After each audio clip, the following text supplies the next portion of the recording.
la Constitution a été rédigée, certes, non pas par les juristes, les politologues, les sociologues, le médecin, puisqu'il y a des questions qui relèvent du domaine médical, il y a des questions qui relèvent du domaine de l'environnement, et dès lors, on l'a rédigé, passer au référendum, ça devient un acte juridique.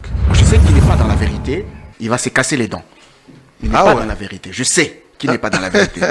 D'abord, le premier mensonge, c'est qu'il s'invite là où on ne l'a pas invité. Quand vous parlez de la Constitution, vous dites qu'il y en a qui estiment que la Constitution est réservée aux politologues. Il a dit non. Pourtant, vous parlez de la rédaction. Oui, la rédaction d'une Constitution est une affaire des politologues et non pas des juristes. Sociologues. Je dis ici, tu n'as pas rencontré, tu voulais tout simplement faire le spectacle. J'ai dit c'est une norme.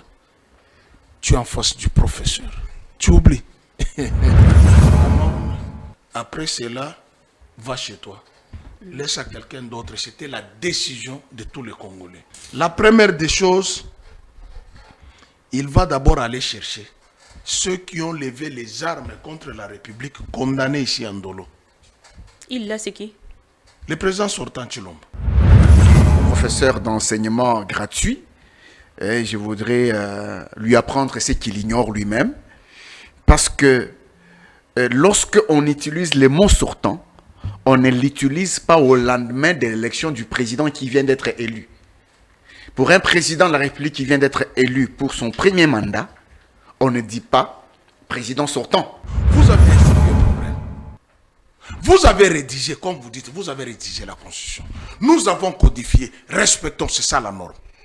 La société normale, un homme normal respecte la norme. Rwanda était un partenaire privilégié de Kinshasa. Qu'est-ce qui s'est réellement passé? Ah, ça c'est une très bonne question. Qu'est-ce qui s'est réellement passé? Ça, il faut que, effectivement, on interroge le pouvoir et le Rwanda en même temps. Mamba n'a pas dit ça. Il a dit à une certaine époque, c'est moi qui ai invité les M23 ici à Kinshasa. Ça, je n'ai pas suivi. Non, il a commencé. J'ai la vidéo. J'ai la vidéo.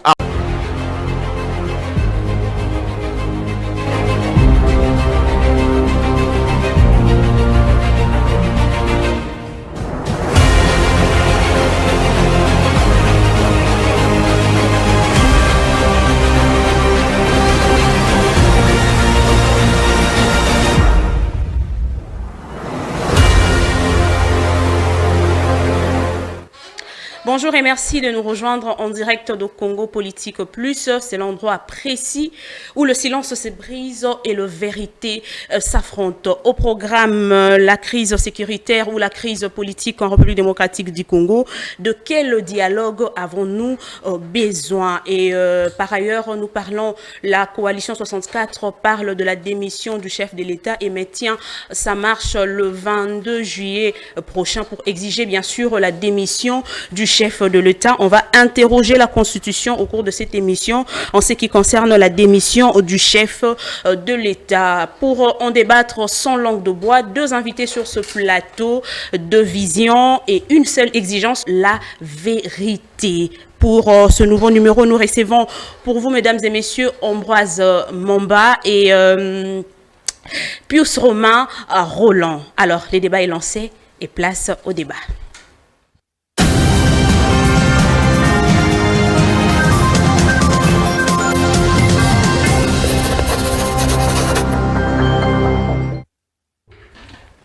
Bonjour Pius Romain Roland, soyez le bienvenu. Merci chère consoeur, merci de l'invitation. Je salue tous les téléspectateurs. Il est vrai que ça fait très longtemps que j'étais ici, oui, pris par le temps et aussi la maladie. Vous sentez même ma voix. Et aussi beaucoup plus, j'ai mis l'accent sur mes études. Bientôt d'ici, aujourd'hui le 16, pratiquement dans 4 jours ou dans une semaine, on commence la session. La session. Oui, donc je serai vraiment très concentré. À un certain moment, je serai absent dans le média. Okay. Mais ici, certains observateurs parlent de... le débat sur la réforme constitutionnelle est comme un débat réservé qu'aux politologues et non aux juristes. Bon, il faut dire à cette catégorie de personnes que leur place n'est pas dans la société, plutôt au centre neuropsychopathologique. Quel politologue? La Constitution a été rédigée, certes, non pas par les juristes, les politologues, les sociologues, le médecin, puisqu'il y a des questions qui relèvent du domaine médical, il y a des questions qui relèvent du domaine de l'environnement, et dès lors, on l'a rédigé, passer au référendum, ça devient un acte juridique. Et dire que la question constitutionnelle est réservée qu'aux politologues, non. Vous savez d'ailleurs, il y a un adage qui dit là où la politique s'invite, les droits disparaissent. C'est-à-dire par la barbarie des politiques, ils peuvent décider sur le sort d'un acte juridique. Or, les actes juridiques, on appelle ça les normes qui régulent la société. Nous ne sommes pas dans une jungle. Donc, en quelque sorte, le politique s'allie à la jungle pour défaire ce qui est norme. Je vous donne le cas aujourd'hui. Le chef de l'État, sortant Tshilombo, n'est pas juridique. Il n'est pas un homme de droit. Il n'a pas fait le droit. Mais du fait de sa posture politique, il peut décider sur le sort maléfique de l'ordre constitutionnel. Et là, on entre dans ce qu'on appelle la jungle. Or, le droit régule la société. C'est pourquoi vous avez les cours et tribunaux. Quand vous enfreignez telle disposition, on vous remet à l'ordre. Parce que sans le droit, nous sommes dans une jungle. Et sans le droit, la politique est une jungle. Or, les politiques, dans leur malice, ont cette manière de fouler aux pieds les normes qui régulent la société. Voilà un peu. Donc, en clair, le débat est réservé et aux politologues et aux juristes. À tout le monde. Pour preuve, beaucoup de politologues grincent les dents lorsqu'ils lisent la Constitution. Beaucoup de politologues. Il va te le dire, il va t'amener dans la politologie. Mais quand on va vérifier la Constitution, ça sera le contraire. C'est un politologue? Il le sait. Merci, c'était une manière pour moi de vous accueillir. Permettez-moi aussi de saluer Ambroise Mamba. C'est votre première fois dans Débat Plus. Merci, bonjour et soyez le bienvenu. Merci Madame Luisette, merci beaucoup de m'avoir invité. Et c'est pour ma première fois de venir ici. Je suis très content de l'invitation. Pourquoi? Parce que je vous suis. Dans les réseaux sociaux, je vois des capsules qui sont diffusées. Vous avez une forte audience, hein, une grande audience d'ailleurs. Je me disais, mais pourquoi pas moi là-bas? Ah, ok. Enfin, je suis là également, en face des Pius. Et ce que j'ai aimé, au début de l'émission, vous avez dit qu'il y a une seule exigence ici, c'est la vérité. La vérité. Alors, je sais qu'il n'est pas dans la vérité, il va se casser les dents. Il n'est pas dans la vérité. Je sais qu'il n'est pas dans la vérité.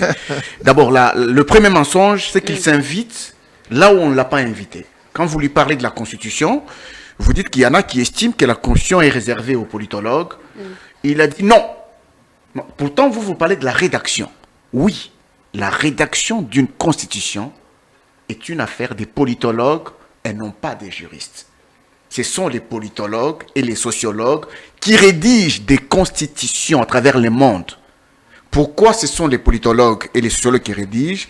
Parce que la constitution traite de la gouvernance. La gouvernance, c'est l'exercice du pouvoir.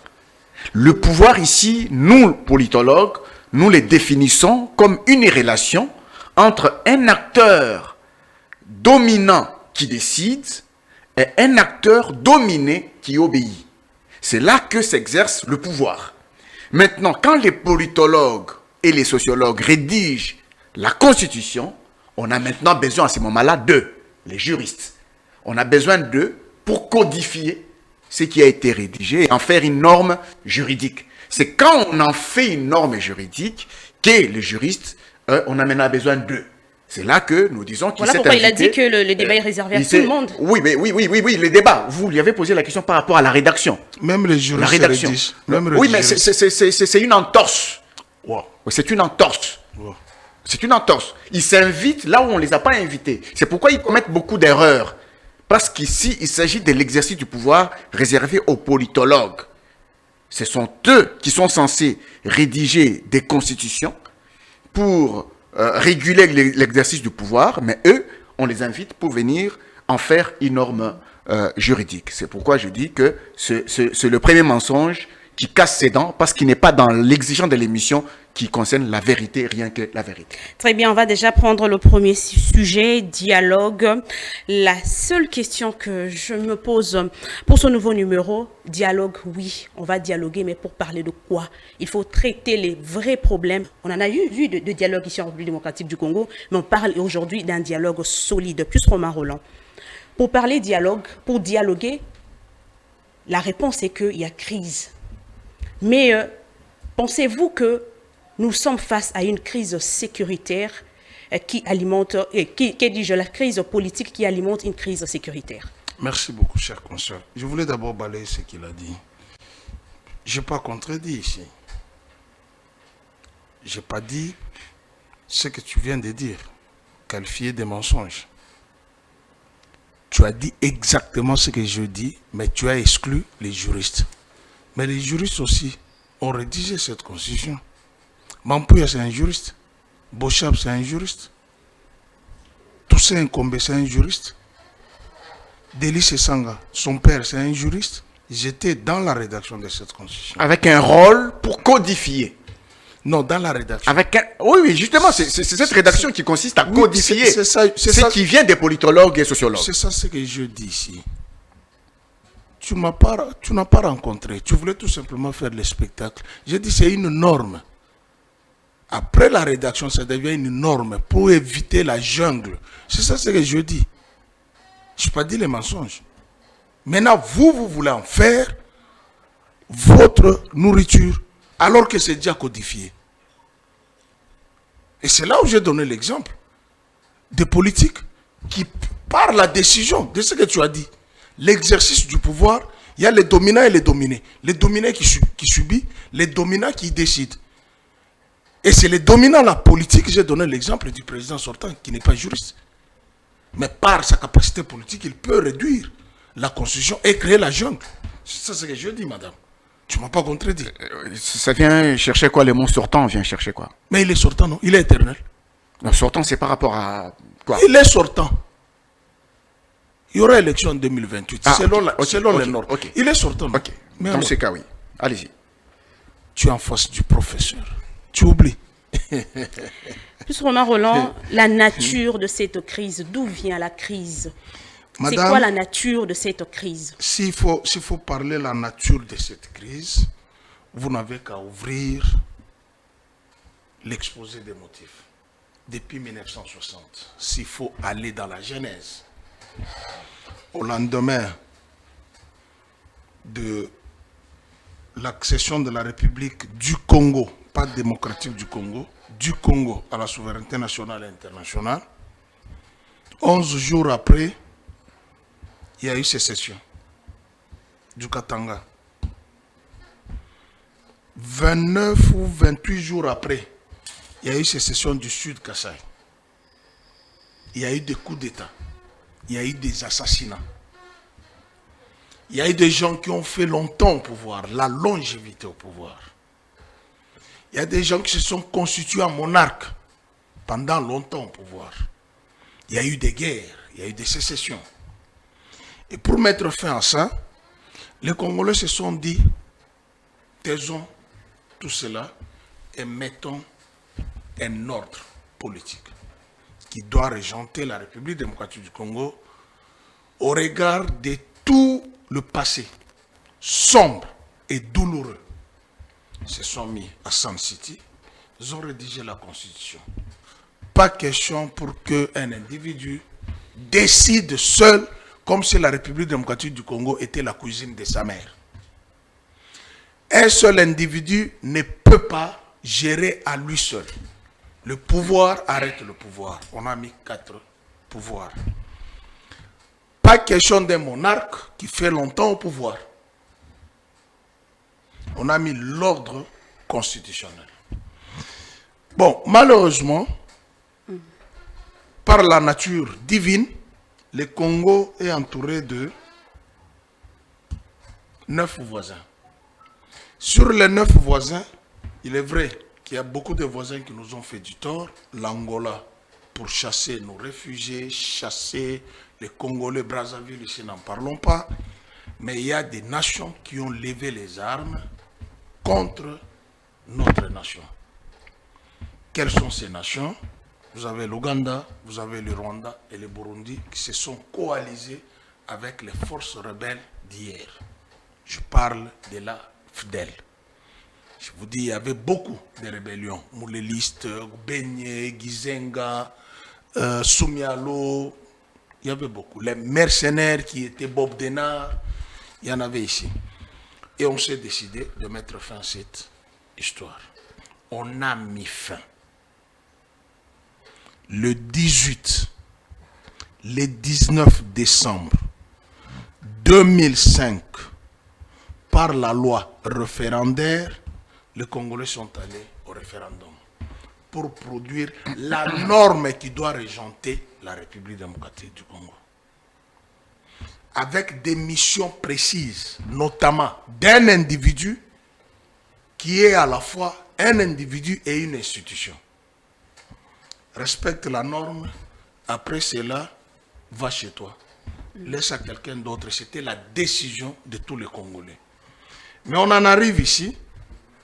La première des choses, il va d'abord aller chercher ceux qui ont levé les armes contre la République, condamnés ici en Ndolo. Il là, c'est qui? Le président sortant Tshilombo. Le président en fonction, ok. Il est sortant. Quand tu es sortant, tu es en fonction, mais tu dois sortir. C'est ça. Il utilise ça abusivement. Mais 2028, ce n'est pas demain. Ah, voilà. Il utilise ça abusivement. Il n'y a aucun processus électoral pour l'instant. Nous sommes en 2026. Il utilise ça abusivement. C'est de ça ce que je dis. On a mis la norme pour que ce processus électoral soit mis en chantier. Il n'a pas mis. C'est ça le début des crises. Mais dans la norme, on ne fait pas allusion à 2026. Je t'ai pas encore interrompu. La norme, 5 ans après, vous allez interroger le peuple pour renouveler les animateurs. 5 ans après, vous interrogez le peuple. Et c'est quand même élégant de parler d'un président en fonction que d'un président sortant. Mais il est sortant. Nous ne sommes pas encore il doit organiser les élections, c'est ça ce que la norme dit. Il doit organiser. Ne venez pas justifier ici qu'il n'y a pas de processus électoral. Non. Pour juguler toutes ces crises ici, vous m'avez posé la question, pourquoi il y a toutes ces crises? C'est plus qu'on cherche toujours à violer la norme édictée. Pourtant, ce qui a été décidé à Sun City, plus de monarques, plus de décisions in tuto personae. Mais c'est ça ce que nous vivons ici, et tu viens les défendre. Malheureusement. C'est ça le début, puisque on a édicté les normes. Je vous ai dit, vous les politologues, vous avez un sérieux problème. Vous avez rédigé, comme vous dites, vous avez rédigé la Constitution. Nous avons codifié, respectons, c'est ça la norme. La société normale, un homme normal respecte la norme. Tu es à l'université, tu te comportes comme étudiant, tu ne te comportes pas comme secrétaire général académique, tu ne te comportes pas comme professeur, tu as tes limites. La norme a dit 5 ans. Interroge la population pour renouveler les animateurs. C'est ça ce qui avait été décidé à Sun City. Pour ne plus être monarque. Mais lui, il veut être monarque. Contre la volonté populaire. Et il s'est dit quoi? Si le peuple me donne le 3e mandat, c'est écrit où? Voilà ce qu'on a interdit là-bas. Pour ne pas avoir de crise. Puisque lorsque vous prenez, madame, l'exposé des motifs, qui est plus clair, voici ce que l'exposé des motifs dit. L'exposé des motifs ou le préambule? L'exposé des motifs. Ok. Depuis l'entrée en vigueur, non, ça c'est deuxième exposé des motifs lorsqu'il y a eu révision. Je prends, excusez, voilà. Non, préambule, tu as raison, préambule. Le Sénat a proposé, l'Assemblée nationale a adopté. Pour eux, cette constitution a été rédigée à l'étranger par les étrangers, en violant déjà les préambules. Donc, ils sont en dehors de ce qui a été décidé par l'ensemble de la population. le peuple congolais, lors du référendum organisé du 18 au 19 décembre 2005, a approuvé. Le président de la République promulgue la Constitution dont la teneur suit. 1. Nous, peuple congolais, unis par le destin, par l'histoire, autour des nobles idéaux de liberté, de fraternité, de solidarité, de justice, de paix et de travail. Animés par notre volonté commune de bâtir au cœur de l'Afrique un état de droit et une nation puissante et prospère, fondée sur une véritable démocratie politique, économique, sociale et culturelle, considéra que l'injustice avec ses corollaires, l'impunité, le népotisme, le régionalisme, le tribalisme, le clanisme, le clientélisme, par leurs multiples vicissitudes, sont à l'origine de l'inversion générale des valeurs et de la ruine du pays. Affirmant notre détermination à sauvegarder, à consolider l'indépendance et l'unité nationale dans le respect il est dans la littérature. Hein. Et de nos Pourtant, vous lui avez posé une question claire par rapport à la crise. Attendez, laissez-le. Des bouquins. Laissez-le. Allez-y, plus Romain. C'est leur méthode. Ils veulent aller au-delà des normes. Et pourtant, c'est ça ce qui est à la base de la crise. Ou des crises. Je vous ai dit ici. Ceux qui ont levé les armes, ils ont été condamnés par la justice congolaise, qui a décidé de les enlever de la prison. Ce sont eux qui font la loi à l'Est. Les mêmes qui ont pris les armes, ils avaient été invités ici pendant 1 année et 2 mois. Pris en charge par le trésor public. Plus Romain, pensez-vous que la violation de la norme engendre la crise politique? Madame, dans une société normale, il n'y a qu'un fou qui peut aller au-delà des normes. C'est pourquoi il y a le désordre. Pourquoi ailleurs où les lépreux d'aujourd'hui volent l'argent de la République, vont construire, respectent les normes qui sont là-bas. Vous ne voulez pas qu'on respecte les normes chez nous. Vous voulez bâtir quelle nation? Une jungle? C'est ça le problème. Les mêmes personnes qui ont été poursuivies, un membre proche du régime écrit à l'auditeur supérieur militaire de suspendre les poursuites judiciaires contre les éléments de M23. C'est Claude Ibalanki qui a écrit. Et il informe les chefs de l'État. Alors que hier, ils ont été condamnés. Puisqu'ils ont levé les armes contre la volonté des normes édictées. Plus question de prendre le pouvoir par la force. Je sais qu'il va rebondir. Pourquoi les autres ont levé les armes? Parce qu'il y a quelqu'un qui viole la norme. On veut lui remettre sur le droit chemin. Au départ... Et pour chuter, 1 minute. Je chute. Au départ, qui devrait protéger la Constitution, madame? Voici les missions qui sont données, eux au pouvoir et au chef de l'État. Qu'il note l'article 45 de la Constitution. À son alinéa 6, voici ce que dit l'article 45. Le pouvoir public a le devoir d'assurer la diffusion et l'enseignement de la Constitution. Pas seulement la Constitution, de la Déclaration universelle des droits de l'homme, de la Charte africaine des droits de l'homme et des peuples, ainsi que de toutes les conventions régionales et internationales relatives aux droits de l'homme et aux droits internationaux humanitaires dûment ratifiés. Pourquoi? 62 répond. Nul n'est censé ignorer la loi. Toute personne est tenue de respecter la Constitution et de se conformer aux lois de la République. Pourquoi? C'est lui qui a été nommé, qui a été élu. Jure devant Dieu. Tu es chrétien et tu es pasteur. Tu sais ce que dit solennellement devant Dieu. Merci, Pius Romain. Je termine, madame. Moi, Tshilombo, élu président de la République démocratique du Congo, je jure solennellement devant Dieu et la nation de faire quoi? 1. D'observer et de défendre la Constitution et les lois de la République. C'est-à-dire, vous tous ici, lorsque vous voulez qu'on écrase la Constitution par une loi référendaire, alors tu le sais que la loi référendaire a pour source la Constitution. Mais c'est cette même loi référendaire qui veut manger cette Constitution. Merci, Pius Romain, Roland. Merci. 69, je termine. S'il vous plaît. Je termine. 69. Il veille au respect de la Constitution. Retiens le mot respect. Maintenant, je te pose la question que tu vas répondre, même si je n'en ai pas droit. Mamba respecte beaucoup sa mère. Je sais que vous la respectez, mais il y a un voyou à côté, gifle ta maman. Quelle sera ta réaction? c'est la réaction de nous, Congolais. Et pris de justice et des normes, de respecter la Constitution. Tout celui qui marche sur cette norme ne mérite pas le respect. Merci plus Romain Roland. Une question reste en suspens. Le gouvernement, via son porte-parole Patrick Mouyaya, avait affirmé qu'il n'y avait pas de crise politique en République démocratique du Congo. En votre deuxième tour de parole, vous allez répondre à cette question. Ambroise Mamba, la nature de cette crise, c'est ça la vraie question. Plus Romain, ici, il y a de crise parce qu'on viole toujours la norme. Partagez-vous ça. Alors, il vous a amené dans un débat qui n'a pas de sens. Qui n'a pas de sens. Il a fui la vraie question. Je vous avais prévenu, madame, que lorsque vous avez dit que l'exigence de cette émission, c'est la vérité, il va se casser des dents parce qu'il n'est pas dans la vérité. Tout ce qu'il a raconté n'a rien à voir avec la crise actuelle. Je vous explique. Avant de revenir sur la crise, je voudrais relever l'erreur sémantique par rapport à l'utilisation du mot « président sortant ».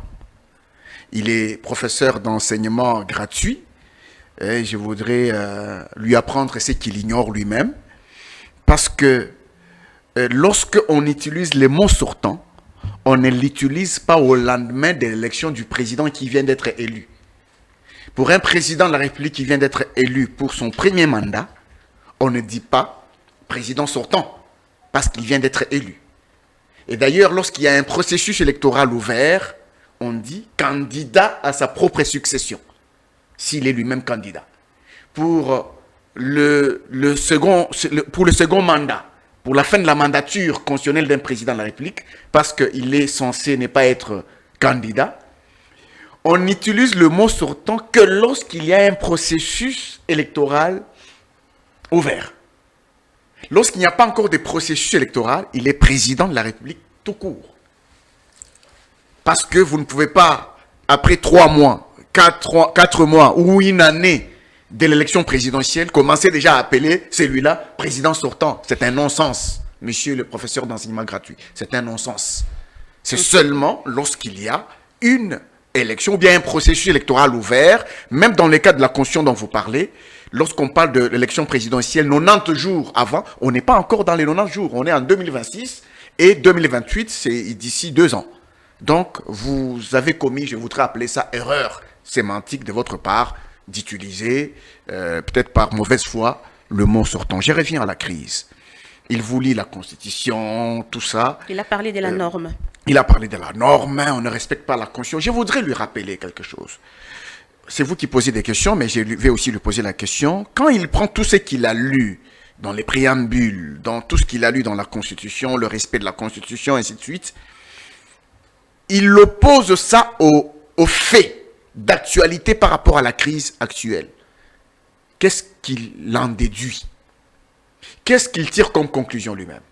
Je nous rappelle que la RDC a été attaquée par le Rwanda en 2021. Ça, c'est un fait. Je suis un analyste de faits. Le Rwanda qui a attaqué la RDC en 2021, était-il congolais pour soulever ce que Pius Romain vient de soulever ici, qu'on a violé la Constitution, qu'on ne l'a pas respecté, parce que c'est le Rwanda qui a attaqué la RDC en 2021. Nous sommes en 2026, cette crise sécuritaire dure depuis 4 ans. Et en 2021, lorsque le Rwanda attaque la RDC, le coordonnateur officiel de l'AFC M23, Corneille Nangaa, était encore à la CENI, à la Commission électorale nationale indépendante ici à Kinshasa. Il n'avait pas encore fait la remise et reprise avec Denis Kadima en 2021. En 2023, Corneille Nangaa annonce exactement le 15 décembre 2023, il annonce la rébellion de l'AFC. Alors, à ce moment-là, même la présidentielle de 2023 n'était pas encore organisée. Mais lui nous dit, il nous parle de la violation de la Constitution. C'est un mensonge. Et quand Corneille Nangaa est allé maintenant s'allier à l'AFC, qu'est-ce que je dis, au M23, proxy rwandais parce qu'il y a des faits qui sont vrais, il y a des rapports officiels, notamment le fait que les opérations militaires de la FCM 23 sont téléguidées à partir du Rwanda, ça, c'est un fait officiel et ça vient de l'ONU. Le fait que le Rwanda lui-même accepte d'être en coordination sécuritaire avec le M23, ça, c'est un fait. Donc, nous sommes ici dans une nature de crise qui est essentiellement sécuritaire. Essentiellement sécuritaire. Mais je sais qu'il y a des pans. Pas politique. Non, c'est pourquoi j'ajoute, il y a des pans, il y a des aspects. Okay.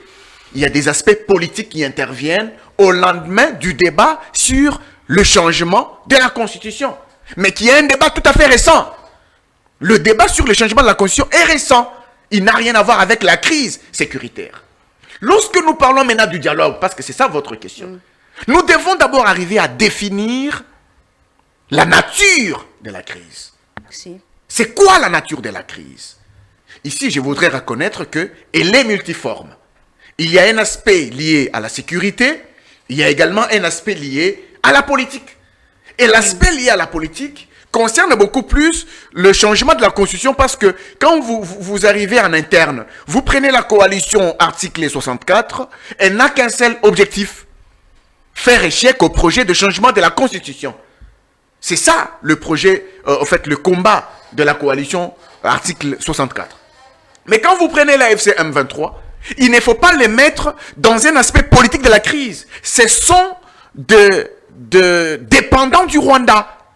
Ce sont des dépendants du Rwanda. La FCM 23 est un proxy rwandais. Et quand vous allez à la FCM 23, vous trouvez la branche militaire de la coalition rebelle. Elle est essentiellement rwandaise. C'est la branche politique qui est congolaise parce qu'animée par Corneille Nangaa, Bisimwa et les autres. Officiellement, bien entendu, même si on a appris dernièrement qu'il y a eu un rapport des experts de l'ONU qui nous a annoncé une nouvelle mise en place au niveau de la rébellion et que Joseph Kabila devrait prendre la tête du mouvement. Ça, ce sont les rapports des experts de l'ONU. Mais ils ont parlé aussi au conditionnel. Oui. Moi-même, je viens de dire que c'est Corneille Nangaa qui est officiellement coordonnateur de l'SM23. Ici, je relevais le fait qu'il y a eu ce rapport, même si c'est dit au conditionnel. On attend que cette nouvelle mise en place soit faite, peut-être parce que ça a été annoncé ou bien révélé, qu'ils se sont un peu calmés. Donc, quand vous prenez tout ça, vous comprenez tout de suite que nous sommes dans une nature de la crise qui est essentiellement sécuritaire. Parce que la crise est essentiellement sécuritaire, le dialogue dont on parle, devrait-il rassembler qui autour de la table? Je peux répondre tout de suite à la question en disant pour moi que ce dialogue peut réunir les Congolais qui n'ont rien à voir avec la crise sécuritaire. Les Congolais qui n'ont pas pris les armes. Comme qui? Comme qui? Tous les Congolais qui sont au niveau de la coalition 64, par exemple. Ils n'ont pas pris les armes. Avec eux, on peut tenir ce dialogue. On tient ce dialogue pour renforcer la cohésion nationale, pour obtenir un consensus national. Je sais que je ne suis pas encore au niveau du débat sur le changement de la Constitution, parce que votre question concerne beaucoup plus la nature de la crise et le dialogue. C'est pourquoi je suis en train de poursuivre par rapport au dialogue. Ça signifie que dès lors que nous avons deux niveaux de notre crise, nous pouvons d'abord nous focaliser sur la crise sécuritaire, et puis nous revenons sur la crise politique. Mais étant donné qu'il y a une échéance 2028 qui est en train d'approcher, nous pouvons faire l'inverse. Nous nous disons, nous n'organisons pas les élections en 2028 parce que nous n'avons même pas de moyens, nous sommes un pays en guerre. Autant il parle du référendum, on dit qu'on ne peut pas organiser les référendums sans Goma et Bukavu, autant on ne peut pas organiser les élections de 2028 sans Goma et Bukavu. On peut se dire, mais puisqu'on ne peut pas organiser les élections, eh bien qu'est-ce qu'on fait? On se focalise sur la gestion de l'après-2028. Et l'après-2028, comment est-ce qu'on va la gérer? C'est là que ça nécessite un consensus national. Et le consensus national, ici, c'est entre le pouvoir, la société civile et l'opposition qui n'a pas pris les armes. Selon vous, le format du dialogue, il faut exclure... D'abord. Il faut exclure le rebelle. Il faut d'abord exclure les rebelles. Pourquoi? Et comment comptez-vous récupérer les provinces sous occupation? Très bien. Ça, c'est une question à laquelle je réponds toujours.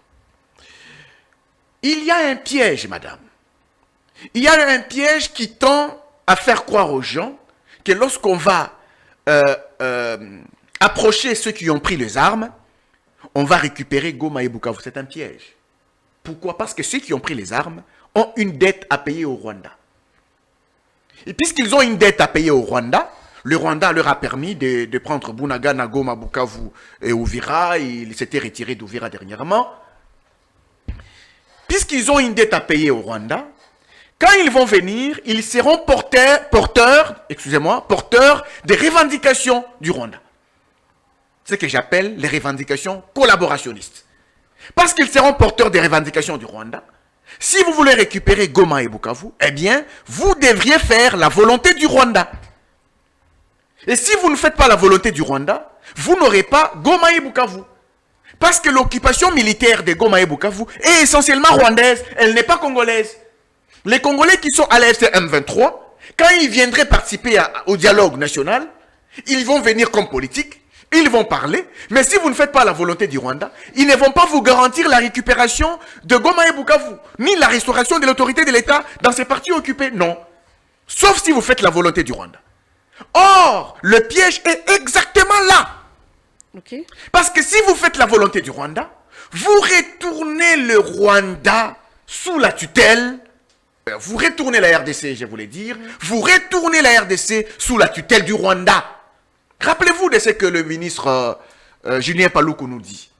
Le ministre Julien Paluku nous révèle le couloir sécuritaire et économique au Nord Kivu, dans l'est de la RDC.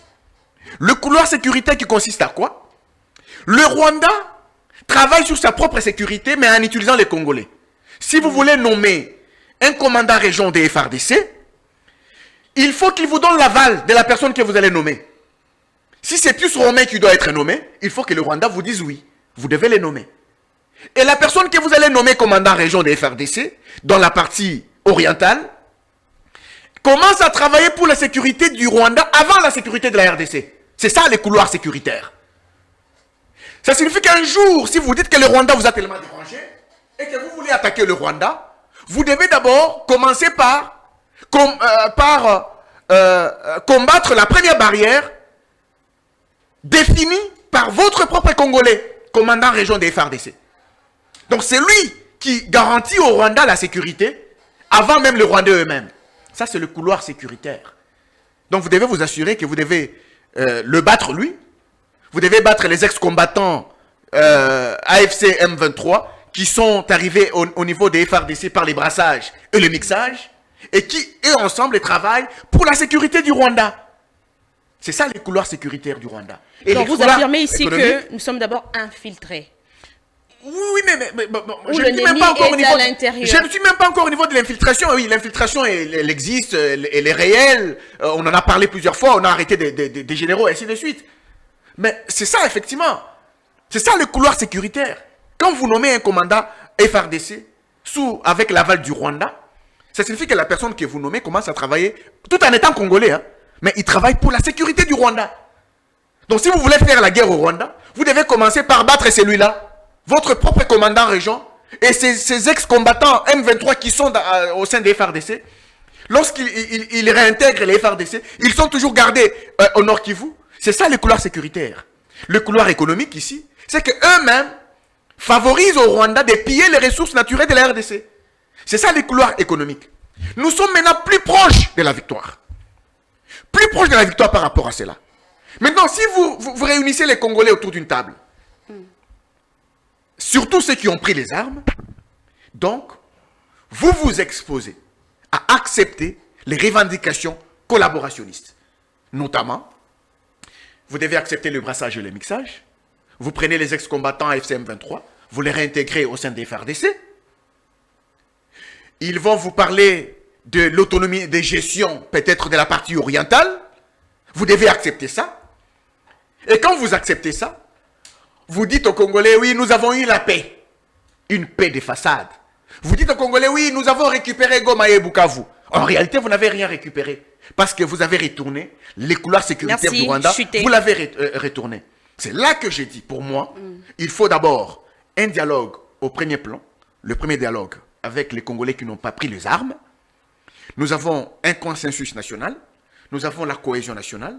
On peut même aller vers la cogestion après 2028. Il n'y a pas de problème pour moi. À ce moment-là, les Congolais... Donc, il n'y aura pas élection en 2028. Oui, il n'y aura pas élection. Il n'y aura pas... Que personne ne vous dise qu'il y aura élection en 2028. Même Pius est incapable de vous dire qu'il y aura élection en 2028. Il est incapable de vous dire ça. Pourquoi? Parce que déjà, il dit qu'on ne peut pas organiser les référendums sans Goma et Bukavu. On ne peut pas non plus organiser les élections sans Goma et Bukavu. Ça, c'est la première chose. La deuxième chose, maintenant, après avoir créé ce consensus national, renforcé la cohésion nationale, on parle le même langage, nous restons avec un seul aspect de la crise, l'aspect sécuritaire. Comment vaincre le Rwanda et c'était d'ailleurs ça ma question. Le faire retirer de la RDC. C'était ça votre question justement. À ce moment-là, parce que le travail des FARDC, la montée en puissance des FARDC est en train d'être fait, il y a aussi un travail diplomatique qui est en train d'être fait. Nous poussons sur le plan diplomatique. Nous retravaillons la puissance des FARDC. Je pense que d'ici quelques mois, quelques jours, nous arriverons à récupérer les zones d'occupation rwandaises. Merci Mamba. Plus Romain Roland, vous avez été serein. Bon, la question, ici Ambraz a dit que la nature de la crise, elle est multiforme. Pensez-vous que Tshisekedi incarne un leadership qui met en difficulté le Rwanda? Merci beaucoup, chère consoeur. Je pense que vous avez bien suivi mon ami et frère que j'appelle Crocodile. Mais malheureusement, il se laisse broyer par les propos. Dans un laboratoire, quelque part, on les lui met. Il reconnaît qu'il y a des crises. Mais qu'est-ce que moi j'ai dit ici? Faudrait-il te dire qu'il y a une crise endogène et exogène pour que tu comprennes? Quand je parlais des 3 pays qui ont pris les armes, je parlais de quelle crise? Donc parfois quand je parle, ne te mets pas seulement dans la posture d'une dualité. Rejeter ce que je dis. Tout ce que tu viens de dire là, tu l'as dit d'une autre facette, tout en refusant d'organiser les élections, qui constituent une crise. Mais quand tu donnes la genèse, 2021, les Rwandais attaquent. Maintenant, tu me dis, depuis le 15 décembre 2013, que le M23 a émis le communiqué de cessation des armes, qui s'est transformé en mouvement politique qui était membre de l'Union sacrée, avec Kirunik. De 2023 à 2021, on avait combien de territoires? C'est vous qui êtes allé provoquer le Rwanda. Vous êtes allé signer les accords avec le Rwanda, sachant que c'est un pays qui nous attaque. Vous le savez. Vous êtes allé signer les accords. Qui vous a emmené dans l'EAC? Tu as déjà lu l'article 4 de la charte de l'EAC.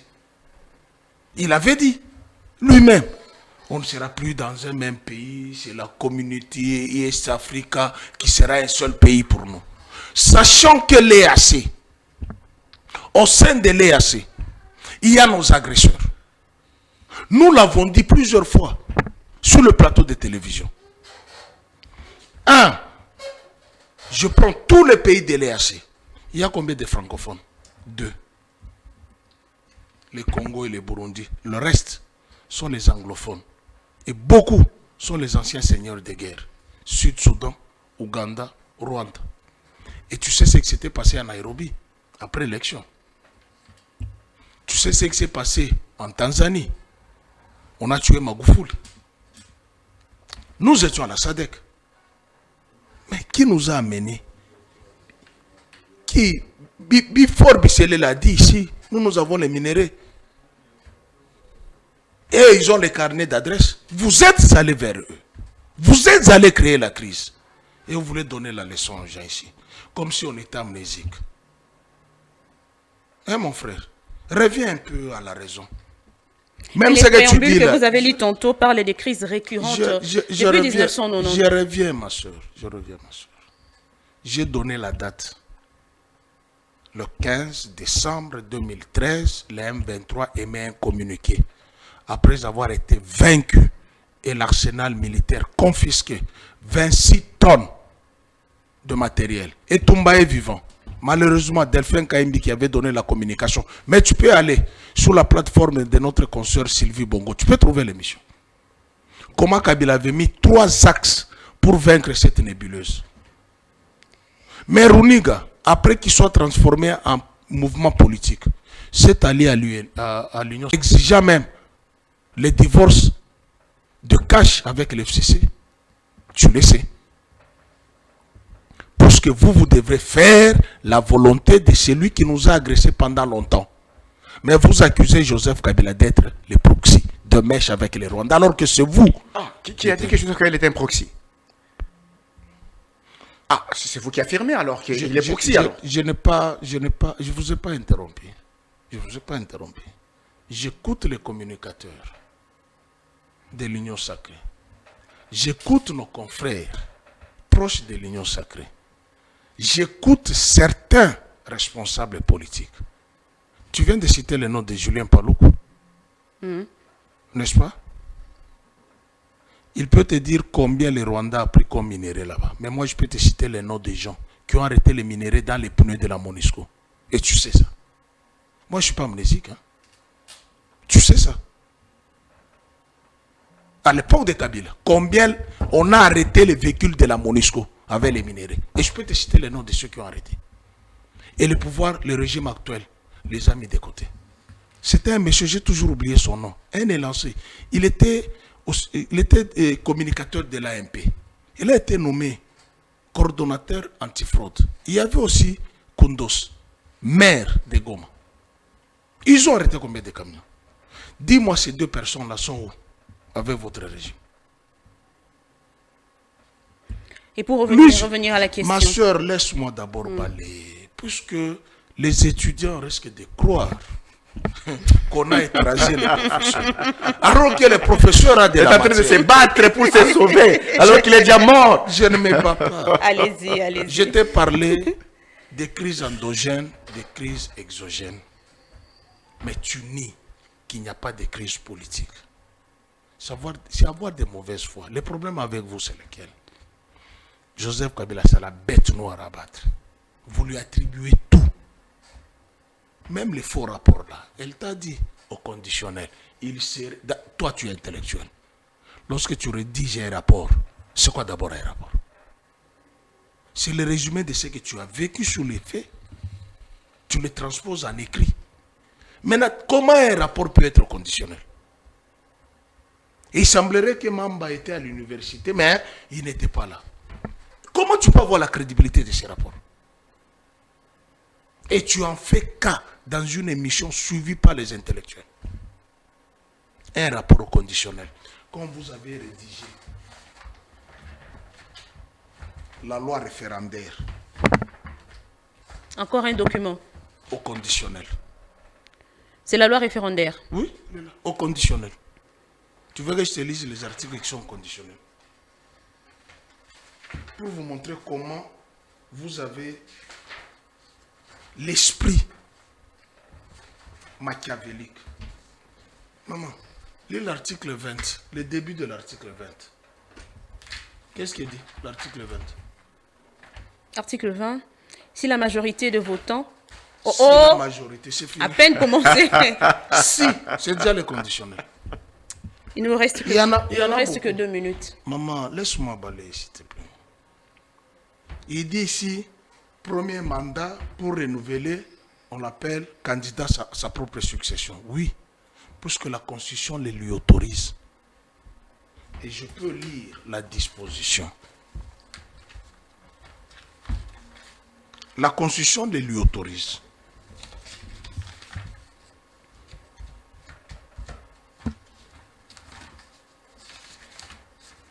Le président de la République est élu au suffrage universel direct pour un mandat de 5 ans renouvelable une seule fois.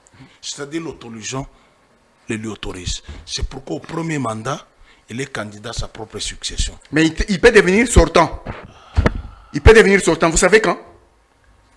Il peut devenir sortant. J'utilise tes Vous savez quand? J'utilise tes... Mais je vais vous aider. J'utilise tes propres mots pour balayer justement ce que tu as dit. C'est toi qui as dit premier mandat, candidat à sa propre succession, parce que j'utilise abusivement qu'il est président sortant. Mais au second mandat, il devient qui? Monarque? Ou entrant? Il est sortant, non? Quand? C'est le dernier mandat. Quand? C'est le dernier mandat. C'est le dernier mandat. Il est sortant. Un processus électoral s'ouvre. Mais il refuse d'ouvrir le processus électoral. Il refuse de l'ouvrir. Qui le lui empêche? Qui a empêché d'ouvrir le processus électoral? Et à quoi sert la loi référendaire? Pour changer la constitution. Et vous allez interroger qui? Ce n'est pas un processus. Élection, renouvellement des animateurs, référendum, question sur une question législative. Tous ces processus ont les mêmes étapes. Ouverture des fichiers électoraux, enrôlement des électeurs, octroi des cartes, déploiement des kits électoraux, témoins, tout a le même processus. Mais pourquoi cette histoire est venue faire ici? Il ne parle pas de dialogue. Hein. Il veut quel dialogue, lui? Il n'en parle pas depuis la première question jusqu'à la deuxième. Je balaye d'abord ce que tu as dit. Je t'ai dit, les étudiants qui sont là vont croire que tu m'as fait croquer les dents. Non, je suis difficile à croquer les dents puisque mon cerveau est dans le crâne. Et alors, je ne suis pas lépreux. Dialogue en 2 minutes. S'il te plaît, madame, excusez-moi. Il dit... Il prend beaucoup de temps. Non, tu as beaucoup parlé. Hein. C'est parce que moi je donne cours, tu penses que j'ai beaucoup parlé. Non, j'ai balayé ce que tu as dit. Il dit, les proxys du M23, AFC M23 ont une dette au Rwanda. Évaluée à combien? Évaluée à combien? Mais Rwanda a survolé ici, non? Qui a amené Rwanda ici? Qui a donné l'ordre de ça? Vous voulez dire qu'ils n'ont pas de dette envers le Rwanda? Même si on n'en connaît pas le montant? Je ne t'ai pas interrompu. Tu as dit la vérité, les faits. Okay. Les montants, c'est combien? Tu as dit la vérité. C'est ça ce que tu as dit, non? Quand tu as la dette de quelqu'un, tu lui dois. C'est évalué à combien? C'est ça la vérité, non? Ça, c'est ce que tu voulais. N'est-ce pas? Il parle de couloir sécuritaire, j'en ai déjà parlé. Chers frères, l'orgueil tue. Ce que Julien Paloukou est en train de dire, considère-toi aussi ce qu'il avait dit contre Tshilombo. Mais je te rappelle, tu connais le général Fall Sikabwe? Tu le connais?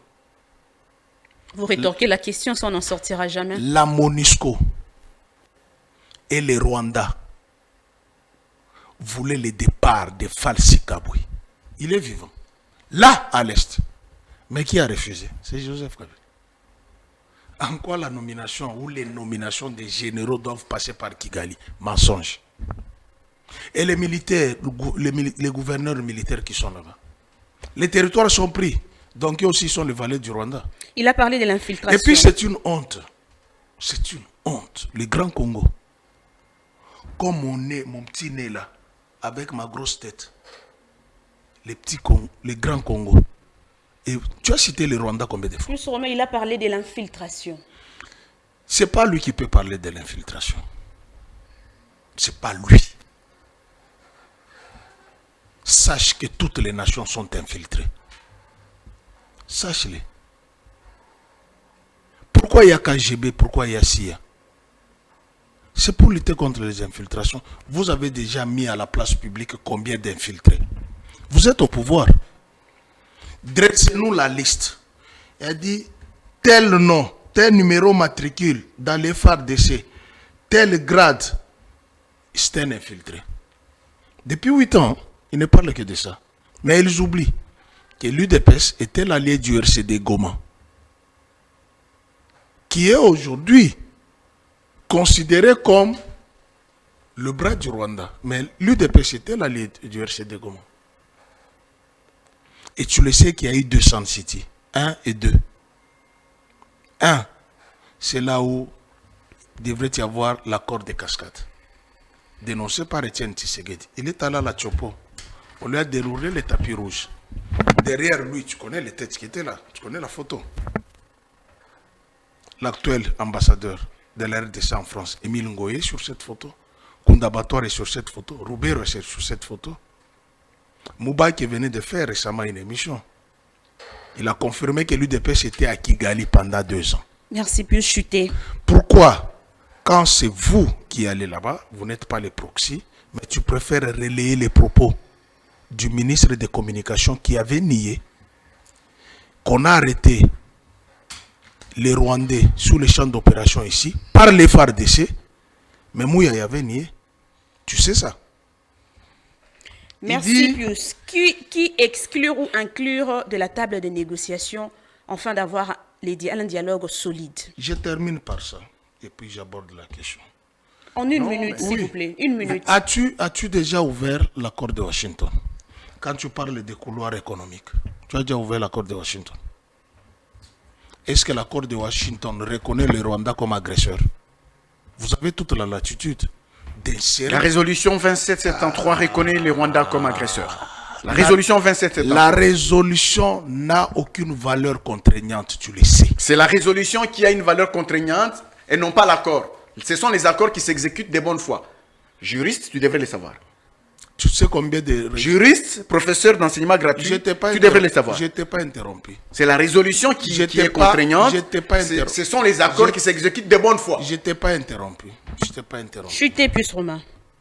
Tu sais, il y a eu combien de résolutions entre la Palestine et l'Israël? Oui, mais cela ne veut pas dire qu'elles ne sont pas contraignantes. Ça ne veut pas dire qu'elles ne sont pas contraignantes. Elles sont contraignantes. Mais ce sont les accords qui s'exécutent de bonne foi. Je ne l'ai pas interrompu. Scientifiquement prouvé. S'il vous plaît, Ambroise Mamba. 2773 a été voté quand? Quand? Où est la contrainte? Ça fait une année. Hein? Où est sa contrainte? Mais vous avez marché sur cette résolution. Si elle avait la contrainte, pourquoi vous êtes allé signer l'accord de Washington? Où nos parcs seront co-gérés avec nos agresseurs? Où nos minéraux seront profitables aux populations de la sous-région? Quelle sous-région? Dis-moi, quelle sous-région? Nous avons CIRGL, CPGL, EAC, SADC. C'est quelle sous-région? Ce n'est pas vous qui vendez les pays, mais vous voulez en attribuer aux autres. As-tu déjà lu l'accord de Washington? En âme et conscience. Si tu l'as lu, tu ne dirais pas tout ce que tu dis là de Julien Paluku au couloir économique. Merci. Je t'ai cité les noms de gens qui ont arrêté les minéraux de la RDC dans le véhicule de la MONUSCO. Les images existent. Pour le dialogue, vous êtes libre d'accepter, de mettre le format que vous voulez à vos risques et périls.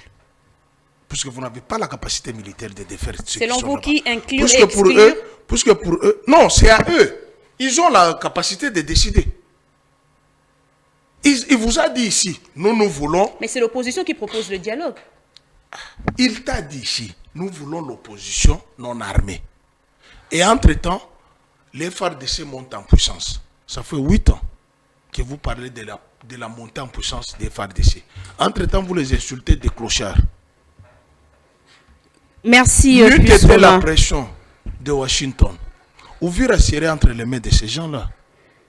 Merci. Et aujourd'hui, est-ce que tu... Puisque moi, je n'aime pas parler des aspects sécuritaires, beaucoup plus militaires. Moi, je respecte beaucoup les militaires, que vous ne respectez pas. Et aujourd'hui, vous savez ce qui se passe dans les zones d'opération? Pourquoi Ndaïchimier a appelé les opposants chez lui? Il vous a donné le nombre de ces militaires perdus à Minembwe. Il y a des plaintes. Merci, Pius Romain. On va prendre rapidement le deuxième sujet. Non, mais il a pris deux fois. On va prendre rapidement le deuxième sujet. Pour le premier sujet, moi, je n'ai fait qu'un seul tour. Alors, vous voulez répondre, vous avez 3 minutes pour répondre rapidement. On va passer au deuxième sujet. Alors, moi, je voudrais rebondir. D'abord, je déplore le fait que Pius n'est pas tellement présent dans la dynamique de la crise actuelle. Il n'est pas présent. Il est dans les accusations gratuites parce qu'il fait... vous savez, faire l'opposition, c'est très facile de faire l'opposition. C'est très facile de critiquer, de dire tel l'a mal fait. Ça, c'est très facile. Mais il n'est pas dans la dynamique de la crise. Il ne fait pas l'opposition, il est journaliste. Il n'est pas journaliste, il est journaliste. Je respecte, c'est un confrère journaliste qui, malheureusement, n'est pas présent dans la dynamique de la crise. Il nous rappelle le communiqué du M23 du 15 décembre 2013. Il dit que non, il y a eu un communiqué qui a été produit par le M23, dont on disait être déchu en 2013. Vaincu. Déchu, vaincu. Vaincu je prends vos termes. Je prends vos termes. Non, pas mes termes. Je prends S'il vos te plaît, propres souffre. termes. Pas mes propres termes. Les propres termes de Chilombo à Oyo. C'est vous qui en avez parlé sur ce plateau. Oui, c'est moi. Je ne suis pas le président sur ce plateau. Je suis avec vous. Vous ne l'aviez pas cité. J'ai relayé ces propos. Alors, vous qui avez dit le M23 vaincu, déchu ou vaincu. Mais tout à l'heure, nous parlons du M23 parce que le M23 existait. Si le Rwanda a attaqué la RDC en 2021 sous le label M23, rappelez-vous que c'est Willy Ngoma qui était le porte-parole militaire du M23, qui était le visage congolais de l'agression rwandaise. Ancienne de l'UDPS. Hein? Le visage congolais de l'agression rwandaise. On voulait qu'il communique beaucoup plus pour qu'on dise non, c'est un mouvement congolais. Mais vous prenez un peu ces faits. Je suis un analyste des faits. Quand vous prenez ces faits, Pius Romain, répondons maintenant à cette question. Est-ce que réellement le M23 était vaincu? Je peux répondre? Non. Je ne vous demande pas de répondre maintenant parce que c'est mon tour de parole. Mais quand vous rétorquez la question, ça on oui, mais je vais y répondre moi-même. J'y réponds moi-même. Allez-y. Est-ce que réellement le M23 était vaincu? Non, c'était un mensonge. C'était un mensonge. Ce que tu devrais faire de 2013. Ce que tu devrais faire, c'est ceci. S'il vous plaît. Ce que tu devrais faire. Pas me poser la question pour que tu réponds à toi-même. Oui, je réponds. Tu devrais te dire, je me pose la question. Ok. Dès lors que tu m'as posé la question, tu auras la réponse. Tu auras la réponse. Madame, vous voyez comment il est en train de prendre l'avance parce que il est tellement déstabilisé, je comprends. Non. Alors, quand vous prenez le fait en présence, la recrudescence du M23, on peut dire que le M23 n'a jamais été vaincu, le M23 n'a jamais été déchu, parce que le M23 est toujours là. Donc, c'était un canular la fois passée. Ce communiqué-là était un mensonge.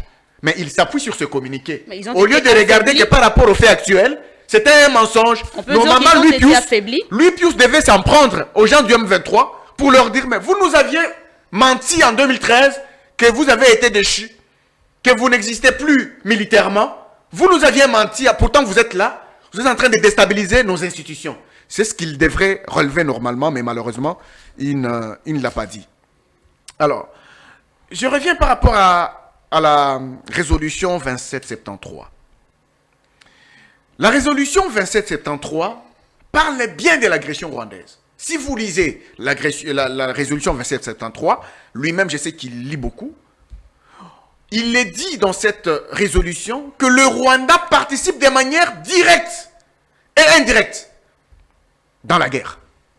Participer de manière directe veut dire les militaires rwandais sont venus au Congo. C'est une agression directe. Indirecte à travers les Congolais de l'AFC. Et certains qui sont au M23, bien entendu. Quand vous prenez la relation qui existe entre la branche politique et la branche militaire, dans chaque rébellion, on sait qu'il y a deux branches. Il y a une branche politique, il y a une branche militaire. Prenez la relation des supériorités entre les deux branches. Laquelle est supérieure à l'autre?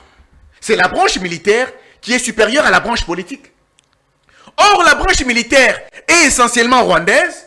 Les Congolais qui sont à l'AFC M23 sont dépendants de la branche militaire, qui est essentiellement rwandaise.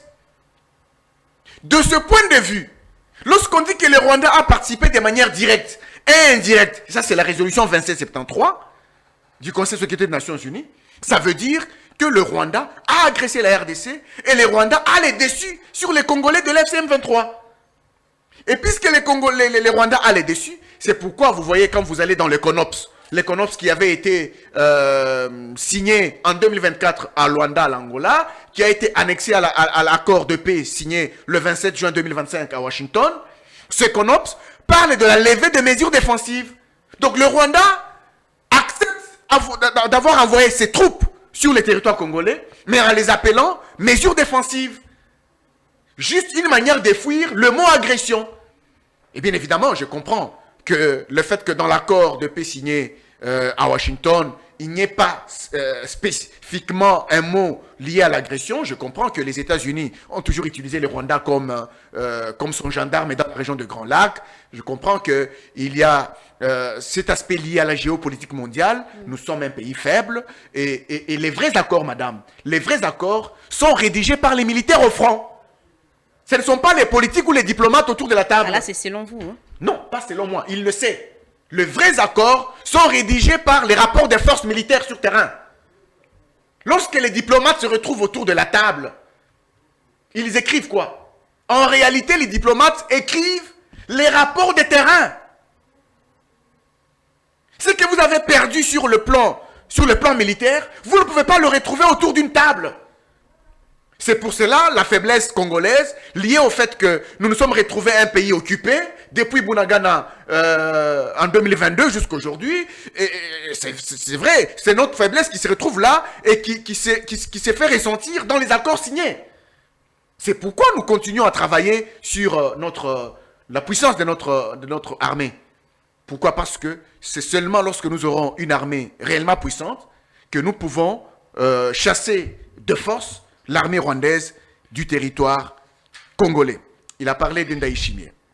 Pour chuter. Ndayishimiye qui a invité les leaders de C64 pour leur parler, ainsi de suite. Mais écoutez un peu. Quand Ndayishimiye invite les leaders des C64, tout de suite, on a entendu un politicien du mouvement Sauvons la RDC, José Makila pour ne pas le citer, s'en prendre à Ndayishimiye. Pourtant, Ndayishimiye est lui-même concerné par la crise. Parce que Ndayishimiye sait que le Rwanda, en attaquant la RDC, si le Rwanda arrivait à atteindre son objectif en RDC, le Rwanda va se tourner vers le Burundi. Mais le Rwanda attaque déjà les Burundis. Oui, justement.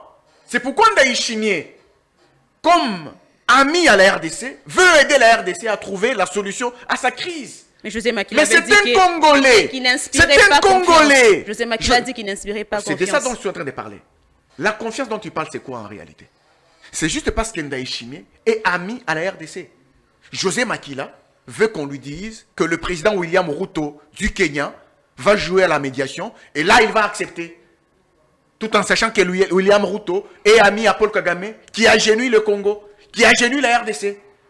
Voilà le vrai question que Pius devrait se poser. Pourquoi José Makila, au lieu de regarder dans la bonne direction, accepter l'invitation de Ndayishimiye, s'il faut parler dialogue, allons-y autour de la table et parlons dialogue, revenons ensemble, revenons à la maison. Vous savez que Ndayishimiye a posé la question au cardinal Ambongo.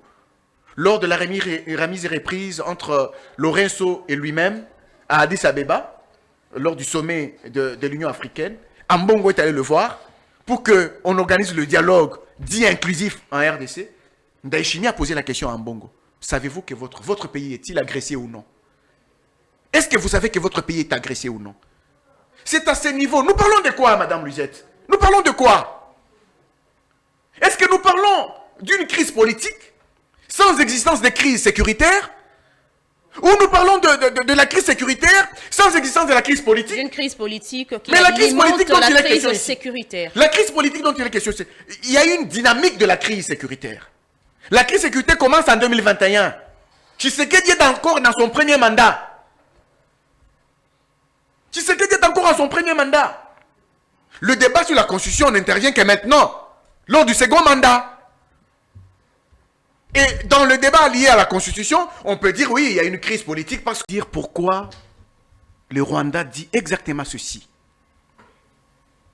Les sanctions me font mal. Mais ce qui me fera encore beaucoup plus mal, c'est d'arrêter de faire ce que je fais. Pour Paul Kagame, arrêter ce qu'il fait, c'est de se retirer de la RDC. Alors il préfère rester au Congo. Il calcule les deux coups. Il y a un coup diplomatique et un coup stratégique lié au retrait des troupes rwandaises. Le coup diplomatique est lié aux sanctions qui ont frappé son armée et 4 officiers de son armée. Il s'est dit, il peut survivre, supporter ces sanctions, même s'il n'est plus fréquentable aujourd'hui, il peut redevenir fréquentable demain. Maintenant, il calcule, il se projette dans l'avenir. Il sait qu'il y aura une recomposition politique aux États-Unis. Trump pourrait partir. Trump pourrait quitter la géopolitique mondiale. Il sait ça. Il sait également qu'en 2028, Tshisekedi est dans son dernier mandat. Voilà pourquoi il fait marcher les populations rwandophones pour dire Tshisekedi assassin. Il sait que avec une nouvelle recomposition politique en RDC, Tshisekedi va partir. Tshisekedi va quitter l'architecture institutionnelle congolaise et lui, Paul Kagame, va manœuvrer. Et quand il va manœuvrer, il aura un autre président congolais, un autre leadership avec qui il va faire les affaires. Voilà pourquoi il veut nous lancer dans un vide de leadership. C'est pourquoi moi, en tant que Congolais, je me dis, pourquoi ne pas me baser sur quelque chose d'existant que j'ai en main, qui fait mal à l'ennemi coriace que nous avons, Paul Kagame et le Rwanda. C'est le leadership congolais incarné par Tshisekedi. Nous pouvons dire à Monsieur le Président, avec tous les opposants, Monsieur le Président, nous vous gardons là. Vous êtes un cheval qui met en difficulté notre adversaire. Merci. Nous vous gardons là pour un moment. Et après que nous ayons obtenu le retrait des troupes rwandaises, nous pouvons maintenant penser à la tenue des élections pour votre départ. Ambroise Mamba, malheureusement, les temps nous fait défaut. On ne saura pas prendre le deuxième sujet. Peut-être prochainement, oui, mais on va chuter. Vous avez 2 minutes pour rebondir et dire ce que vous voulez. Et on va clôturer l'émission. Je commence avec Plus Romain. Merci, chère consoeur. Merci beaucoup. Je vous avais dit ici que j'ai la résolution 2773. Ce que tu as dit là, qu'elle a des valeurs contraignantes, il n'y en a pas. Je lis quelques points. Voici ce que dit le premier point. Non, le second point. Puisque le premier point parle déjà de la résolution. Réaffirma son ferme attachement à la souveraineté, à l'indépendance et à l'unité et à l'intégrité territoriale de la République démocratique du Congo. Soulignant que le principe de non-ingérence, de bon voisinage et de coopération régionale doivent être pleinement respectés et condamnant toute violation de l'intégrité territoriale de la République démocratique du Congo. 2. Soulignant que c'est au gouvernement de la République démocratique du Congo qu'il incombe au premier chef d'assurer la sécurité sur son territoire et de protéger les civils dans le respect de l'état de droit, du droit international, des droits humains et du droit international humanitaire. Ce sont des personnes déplacées des forces dans l'est de la République démocratique du Congo en raison des avancées. Il lit la résolution. C'est ça, ces idées? Je t'ai dit. Ça, c'est la résolution. Nous parlons de tes idées. Mais je t'ai dit, la résolution n'a aucune force contraignante. Toutes les deux parties sont fautives. Je te l'ai dit. Toi, tu as soutenu aussi que la résolution a une force contraignante. Si elle avait la force contraignante, pourquoi vous êtes encore allé signer l'accord où nos minéraux seront partagés dans la sous-région? Et je t'ai posé la question, c'est laquelle la sous-région? Et qui va nos minéraux? Donne-moi maintenant un accord ou une résolution qui a demandé à la République démocratique du Congo, sous Joseph Kabila, de partager nos minéraux avec nos voisins. Parce que Nicolas Sarkozy était venu ici. Et tu le sais. Il a demandé à Joseph Kabila de partager nos minéraux avec les Rwandais. Quelle a été la réponse de Joseph Kabila? N'est-ce pas? Tu le sais. Tu m'as posé la question, est-ce que réellement les M23 étaient vaincus? Tu as répondu à ta manière, faussement. Je n'ai jamais mis les mots dans la bouche du président sortant, Tshilombo, que les M23 étaient vaincus et son arsenal confisqué. Ils étaient où? Puisque quand tu parles du communiqué du 15 décembre 2013, mais toi-même tu as dit un mouvement à 2 branches, militaire et politique. La branche militaire était où? Une en Ouganda, l'autre au Rwanda. Delphin Kaimbi est mort pourquoi? Delphin Kaimbi est mort pourquoi? C'est parce qu'il s'est opposé à ces gens ici. Mais vous les avez invités ici. Pour faire quoi? créé des brigades militaires. Une pour sécuriser Tshilombo éternellement, une autre pour s'en prendre à la famille biologique et politique de Joseph Kabila. Les preuves sont là. Périmètre de sécurité, il est protégé par la loi du 26 juillet, tu le sais. Mais son périmètre de sécurité a été cassé. Sa maison actuellement, c'est un cachot d'un chef de l'État, sénateur protégé par la loi. Vous l'avez contraint en exil. Ceux qui ont attaqué son épouse, Marie-Olive Lembe Kabila, ils ont été reçus par le gouverneur de la ville. On a fait semblant de les amener en prison, mais ils étaient parmi ceux qui ont été reçus par le gouverneur. Et tout ça, vous ne dites pas que ça ne constitue pas une crise qu'on doit résoudre. Question. Vous savez pourquoi ils refusent le dialogue? Il y a beaucoup de choses qu'on doit demander. Et tu le sais, que les élections de 2023 ont duré pendant 7 jours. Ceux qui étaient invalidés à la CENI, ils ont dit qu'ils avaient des machines dans la maison.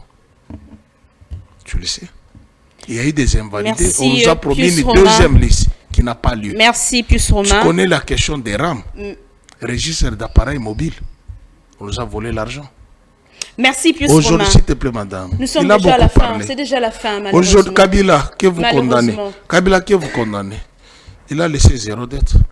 Nous sommes à 17 milliards. Qui va payer cet argent? Et puis tu viens ici avec les toupets. Tu dis, tu garantis Tshilombo.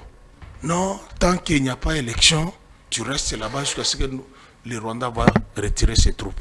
Mais qui a signé CONOPS à Luanda, reconnaissant qu'il y a les FDLR qu'on doit désarmer ici? C'est le prétexte du Rwanda. C'est vous qui avez reconnu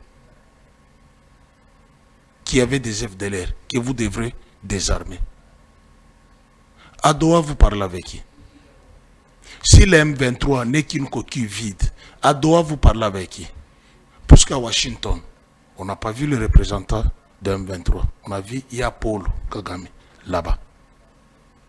À Montreuil, vous négociez avec qui? Donc vous voulez, c'est pourquoi je te dis, évite les discours qu'on te donne dans des briefings. Parle en tant que Congolais. Analyse en tant que citoyen. Parce que ce que tu dis là, ça s'enregistre, hein? C'est extrêmement grave. Voici. Et tu as étudié la logique. Merci, Pius Romain. J'ai réagi, madame. Bon, je voudrais par l'élégance, je voudrais qu'il retire d'abord ce qu'il a dit, que j'évite les discours qui me sont donnés dans les briefings. Bon, tu relais les discours dans des briefings. C'est une insulte à mon intelligence. Non, tu relais les discours dans des briefings. Puisqu'il y a des similitudes. Non, je ne t'ai pas insulté. Il lit mes tribunes que je produis. Et tu sais ce que c'est. J'apprends beaucoup de choses. Oui. À certains mandataires publics. Et tu sais ça, c'est une insulte. Non. À mon intelligence. Et tu sais ce que c'est. Je voudrais qu'il retire ça. Et tu sais ce que c'est toujours répondu. Puis on estime que c'est une insulte, vous pouvez quand même retirer. C'est une insulte à mon intelligence. Bon, je retire, mais tu relais les discours de André Briefing. Alors, il a parlé de la résolution qui n'est pas contraignante, oui. Mais je regrette qu'il lise la résolution et il estime que la contrainte d'une résolution devrait se retrouver dans la résolution elle-même. Mais ça c'est vraiment regrettable de sa part. Mais mon frère, je t'ai dit, elle n'a pas une valeur contraignante. Maintenant, tu demandes à ce que la contrainte soit dans la résolution. Et pourtant, je te l'ai dit. Non, la contrainte d'une résolution, ou bien des résolutions du Conseil de sécurité des Nations Unies, se trouve dans la charte des Nations Unies. Et non pas dans la résolution elle-même. Mais c'est ça, c'est que je lis. Vous avez lu la résolution. Parties. Vous avez lu la résolution. Vous n'avez pas lu la charte. J'ai lu un paragraphe. Il faut lire la charte des Nations Unies. J'ai lu un paragraphe. Et non pas la résolution. J'ai lu un paragraphe où on dit je ne vous ai pas interrompu. Toutes les parties doivent respecter la charte des Nations Unies. Je ne vous ai pas interrompu.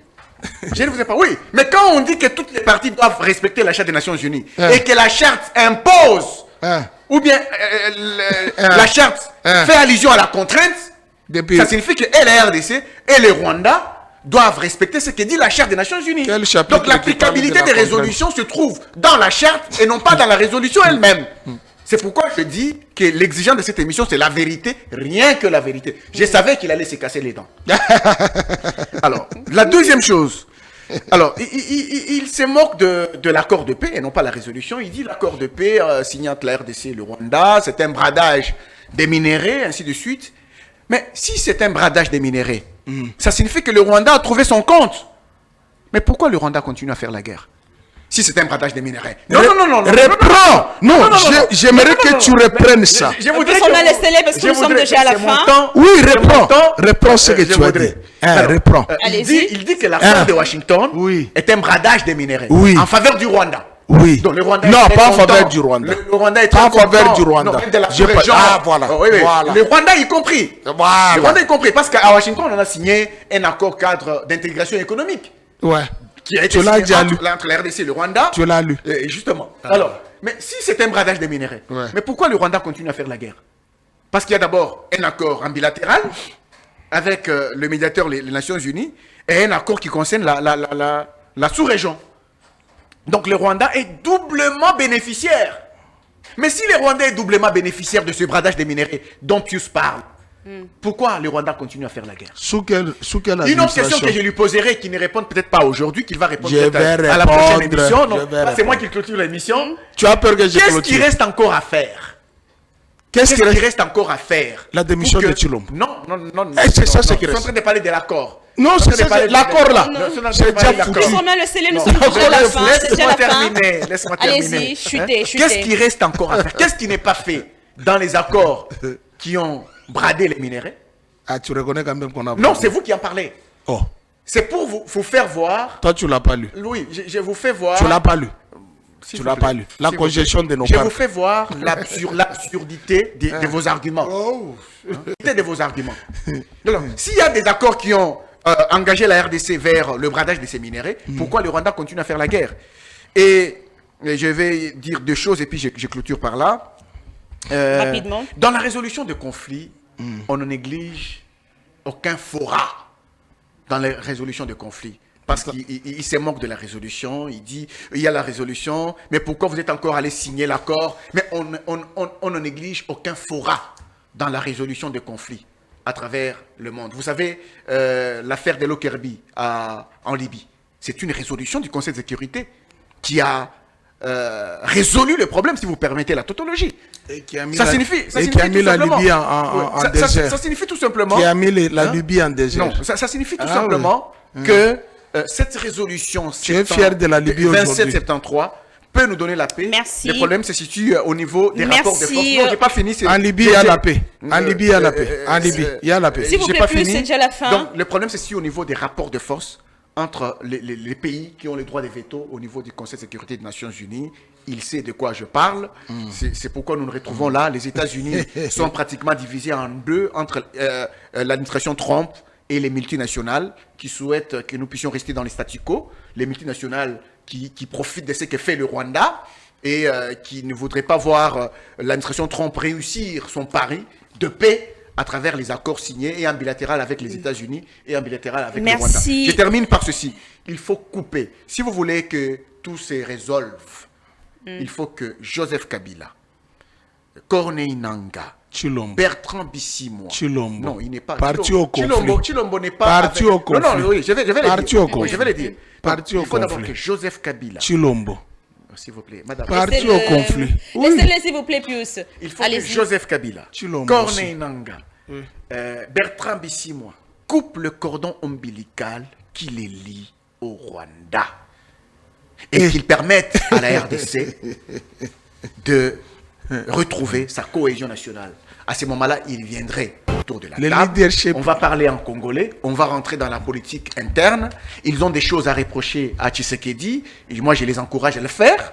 S'il y a une mauvaise gouvernance, parce qu'il en a très mauvaise gouvernance. Merci, merci Ambroise Mwamba. Moi je me pose la question, qu'est-ce qui s'est réellement passé, puisque hier Rwanda était un partenaire privilégié de Kinshasa. Qu'est-ce qui s'est réellement passé? Ah, ça c'est une très bonne question. Qu'est-ce qui s'est réellement passé? Ça, il faut que, effectivement, on interroge le pouvoir et le Rwanda en même temps. Qu'est-ce qui s'est réellement? Pas vous? Moi, je ne suis pas du pouvoir. Moi, mais tu es analyste. Comme journaliste, madame. Vous êtes journaliste, oui. Vous m'avez présenté comme un tenant du pouvoir? Si vous me présentez comme tenant de pouvoir, je pourrais répondre à cette question. Moi, ce journaliste, je réfléchis. En amont, vous pouvez nous dire qu'est-ce qui s'est réellement passé. Oui. Je me rappelle tout simplement qu'il y avait les faits. Je suis analyste des faits.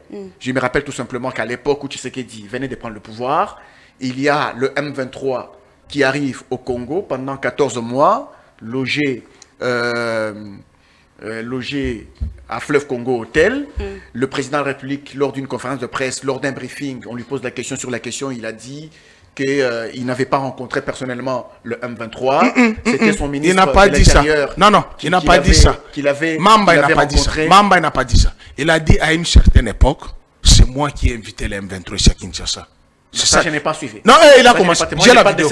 J'ai la vidéo. Ah, ok. Moi, je parle de ce que j'ai suivi. Moi, je parle de ce que j'ai suivi. Il dit qu'il n'avait pas rencontré personnellement le M23. C'est son ministre de l'Intérieur qui l'avait rencontré et qui les avait rencontrés, les ex-combattants du M23. Voilà tout ce que moi je sais. Maintenant, Paul Kagame est arrivé jusqu'au stade de martyr lors des obsèques d'Etienne Tshisekedi. Maintenant, qu'est-ce qui s'est réellement passé pour qu'on en arrive là et qu'en 2021, Paul Kagame attaque le Rwanda et la RDC? Je peux dire qu'il s'agit tout simplement de ce projet expansionniste du Rwanda qui est en train d'être mis en œuvre pour être réalisé afin d'annexer certains territoires de la RDC au Rwanda. Merci. Voilà, madame, je vous laisse avec cette question. Je peux terminer 30 secondes. En 2 secondes. 30 secondes. Mon frère, il faut dire la vérité. La question est pertinente. Qu'est-ce qui s'est réellement passé? Vous êtes allé à Kigali pour chercher l'appui politique et sécuritaire contre Joseph Kabila, que vous avez dans la tête, puisque tout, il avait miné la République démocratique du Congo. Et que le pouvoir de Tshilombo était faible, il est allé chercher l'appui des anciens ennemis de Kabila. C'est ça la vérité. Ils sont venus ici pour paraffer leur accord de former les brigades. Une brigade qui devrait être en Banzangungu, une brigade qui devrait sécuriser les chefs de l'État. Runiga l'a dit. Ils étaient ici pendant 14 mois, de toi et moi. Le président de la République qui connaît tout, il est informé à temps et à contre-temps. Et c'est son ministre de l'Intérieur, qui est membre de son parti politique, qui est d'un même espace linguistique que lui. La lettre rédigée pour demander les 1 335 000 $ de prendre en charge les éléments de M23, l'ampliation était au chef de l'État. Toi, le chef de l'État, tu sais que les rebelles sont à la porte de Kinshasa. Pas même à la porte de Kinshasa, dans la chambre de Kinshasa. Pendant 1 année et 2 mois, tu ne le sais pas. Voilà les dangers. Alors que le chef de l'État a reconnu, que le M23 était ici. Non, pas reconnu, tout le monde le savait. Mais parce que le M23 était ici. Pourquoi faire? Ne soyez pas sur la place publique. Toi, tu n'as jamais lu la lettre de Gilbert Kankon de demander 1 335 000 $. Tu n'as jamais lu ça? On se retrouve demain pour un autre numéro de l'émission Débat Plus. Alors d'ici demain, portez-vous bien. Au revoir.